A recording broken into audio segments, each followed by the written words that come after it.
Sebuah pagi yang cerah, suasana Jakarta yang tenang, masa depan Indonesia yang insya Allah lebih cerah. Kami mencita-citakan demokrasi Indonesia yang matang, yang menjadi tempat persandingan keragaman dengan kesatuan.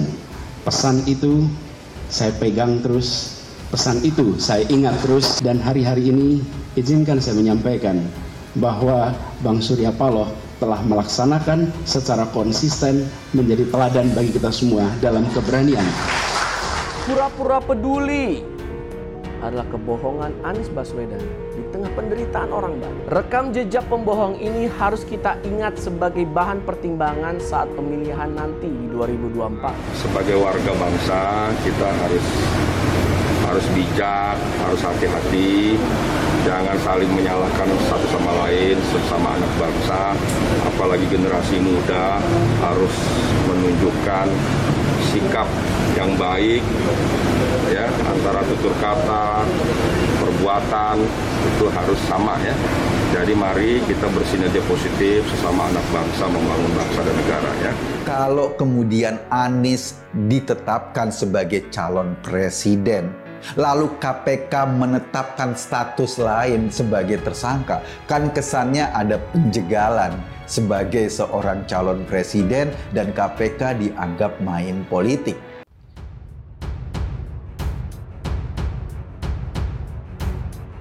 Anies Capres pilihan Nasdem dan teka-teki 3 poros koalisi. Partai Nasdem resmi deklarasi mendukung Anies Baswedan sebagai calon presiden yang akan diusung pada Pilpres 2024. Pengumuman itu langsung disampaikan Ketua Umum Partai Nasdem Surya Paloh dengan mengundang Anies ke markasnya Nasdem Tower Jakarta Pusat Senin 3 Oktober. Meski demikian, untuk mulus memajukan Anies pada 2024 mendatang, Nasdem tak bisa sendirian alias harus berkoalisi dengan partai lain.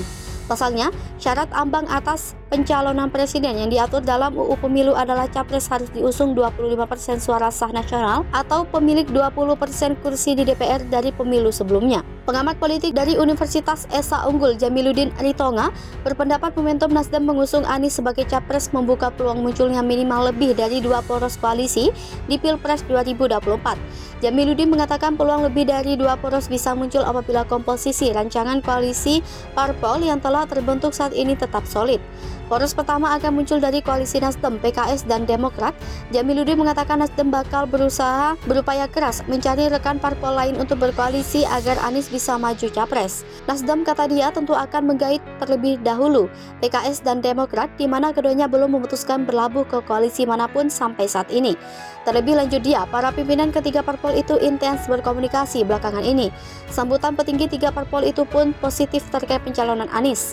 Bila terjadi, koalisi 3 parpol itu sudah memenuhi ambang batas pencalonan presiden sebesar 20%. Jamiluddin mengatakan isu cawapres di koalisi ini nantinya bakal lebih seksi, mengingat tiap parpol pasti akan mengajukan kader terbaiknya didampingi Anies. Namun ia menduga Ketum Partai Demokrat Agus Harimurti Yudhoyono yang berpeluang dipilih nantinya.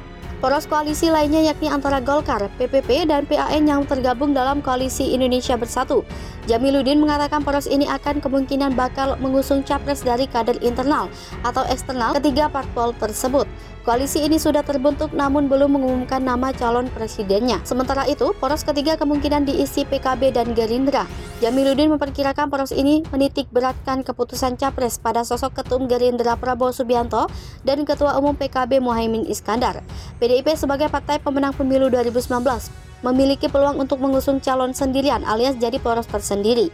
Pasalnya, hanya PDIP memenuhi syarat untuk mengusung kandidat capres sendiri di Pilpres 2024 mendatang.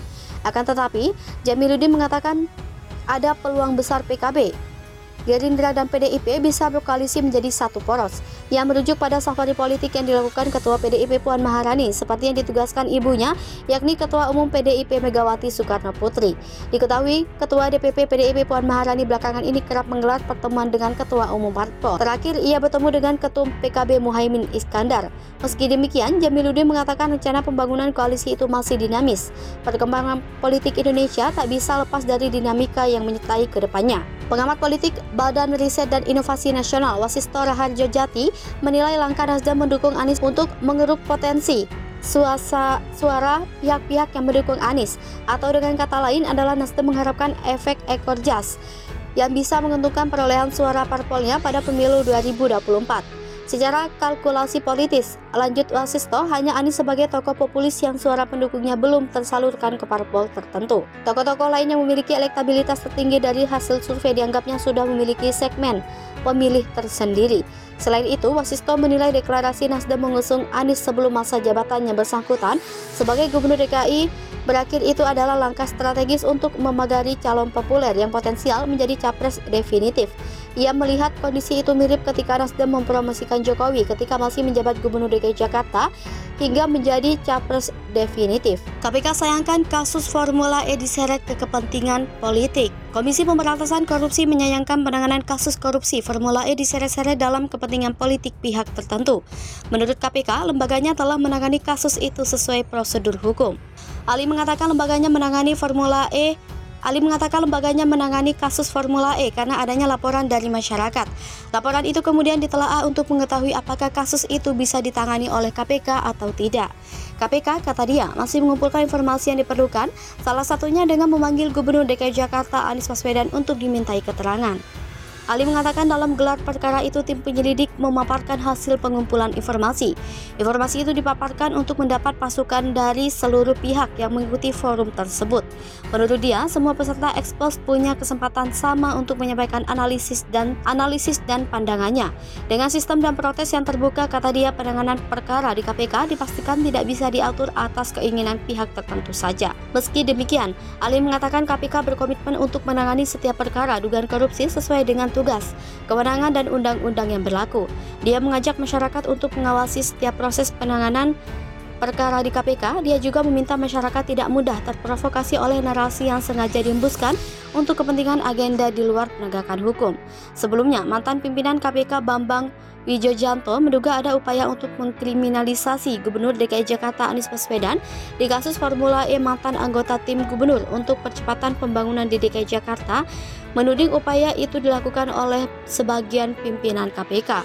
Sementara itu, koran Tempo menulis bahwa KPK telah menggelar ekspos kasus Formula E beberapa kali, termasuk pada Rabu 28 September 2022. 3 penegak hukum yang mengetahui gelar perkara itu mengatakan satuan tugas membeberkan hasil penyelidikan timnya dalam gelar perkara. Hasilnya, kasus Formula E dinilai belum cukup bukti untuk dilanjutkan ke penyidikan. Namun Ketua KPK Firly Bahuri ditengarai berkukuh agar kasus itu naik penyidikan. Firly bersama pimpinan KPK lainnya belum bisa dimintai konfirmasi sejak 3 hari lalu. Lika-liku penanganan kasus Gubernur Papua Lukas NMB di KPK. Penanganan kasus dugaan korupsi yang menjerat Gubernur Papua Lukas NMB masih menemui hambatan. Lukas menghindari 2 panggilan pemeriksaan KPK baik sebagai saksi maupun tersangka. Lukas mengaku belum bisa hadir dalam pemeriksaan di kantor KPK Jakarta karena sedang menderita sakit. Sementara itu, KPK sejauh ini tidak bisa memeriksa Lukas di Jayapura lantaran simpatisan menjaga kediaman pribadinya. Bahkan pada Selasa 20 September, polisi menangkap setidaknya 14 orang terkait aksi demonstrasi membela Lukas NMB yang digelar oleh elemen koalisi rakyat Papua di kota Jayapura, Papua. Belasan orang itu ditangkap karena kedapatan membawa senjata api, senjata tajam hingga alat perang tradisional dalam berdemonstrasi. Gedung Merah Putih KPK pun sempat digeruduk oleh puluhan warga Papua yang mengatasnamakan Front Rakyat dan IMAPA Jabodetabek pada Kamis 22 September. Baru-baru ini Lukas mengaku menghubungi Direktur Penyidikan KPK Kombes Asep Guntur lewat sambungan telepon untuk memberi kabar mengenai kondisi kesehatannya. Namun hal itu wajib KPK dengan berencana melayangkan panggilan kedua terhadap Lukas sebagai tersangka.